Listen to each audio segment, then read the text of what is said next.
Momo, chicken momo, veg momo, egg momo, অনেকেই অনেক মোমো খেয়েছে, কিন্তু আজকে সয়াবিনের মোমো। আর বাইরের কোটিংটা সুজি দিয়ে, কোনো রকম ময়দা ইউজ করিনি। প্রথমে আমরা সুজিটাকে ভালো করে মিক্সিতে গুঁড়ো করে নেবো। খুব ভালো করে মিহি করে গুঁড়ো করতে হবে, তাহলে তত ভালোই হবে মোমোটা। তারপর ওর মধ্যে আমরা একে একে তেল, নুন আর গোলমরিচের গুঁড়ো দিয়ে ভালো করে গরম জল দিয়ে একটু একটু করে সুজির আটাটাকে আমরা মেখে নেব। আর তারপর আমরা সেখান থেকে লেচি কেটে নেব, কিন্তু তার আগে সেটাকে রেস্টে রেখে দেব প্রায় 1 ঘন্টা মতো। সয়াবিনগুলোকে আমরা আগে থেকে ভালো করে সেদ্ধ করে নেব, আর সেই সেদ্ধ করা সয়াবিনগুলোকে আমরা মিক্সার গ্রাইন্ডারে গ্রাইন্ড করে নেব।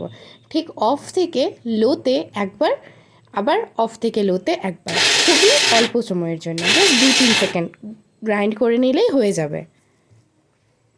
তারপর আমরা ভালো করে পেঁয়াজগুলোকে চপড করে নেব, আর তেলের মধ্যে আমরা একে একে চপড আদা, চপড রসুন আর পেঁয়াজগুলোকে দিয়ে ভালো করে সেটাকে ভেজে নেব।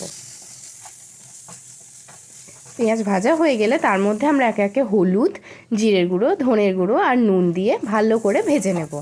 তারপর মশলাটা একটুখানি জল দিয়ে আর একবার একটু কষিয়ে নেব।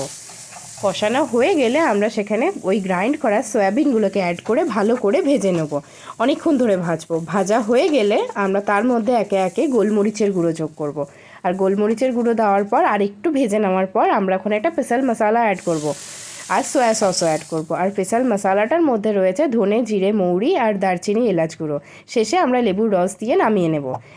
এদিকে আমরা লেচিটার মধ্যে যেটা ঢাকা দিয়ে রেখেছিলাম তার মধ্যে একটু ভালো করে তেল মাখিয়ে নেব, আর সমানভাবে লই কেটে নেব।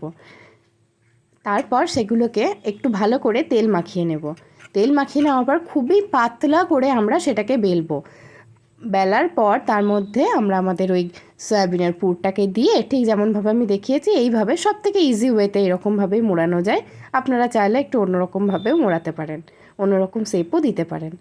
ভালো করে মুড়িয়ে নেওয়ার পর আমাদের রেডি হয়ে যাবে মোমো। তারপর আমরা একটা চালনার মধ্যে একটু ভালো করে তেল মাখিয়ে সেই মোমোগুলোকে পরপর সাজিয়ে দেবো। আর আগে থেকেই আমরা একটা সসপ্যানের মধ্যে জল গরম হতে দিয়েছিলাম, তার মধ্যে ওই চালনাটা দিয়ে আমরা একটা উপর থেকে ঢাকা দিয়ে দেবো। ব্যাস, তারপর 45 মিনিট ভালো করে ভাপিয়ে নিলেই রেডি হয়ে যাবে আমাদের সয়াবিনের মোমো, তা আবার সুজির কোটিংয়ে। তারপর চিলি সসের সাথে সার্ভ করুন।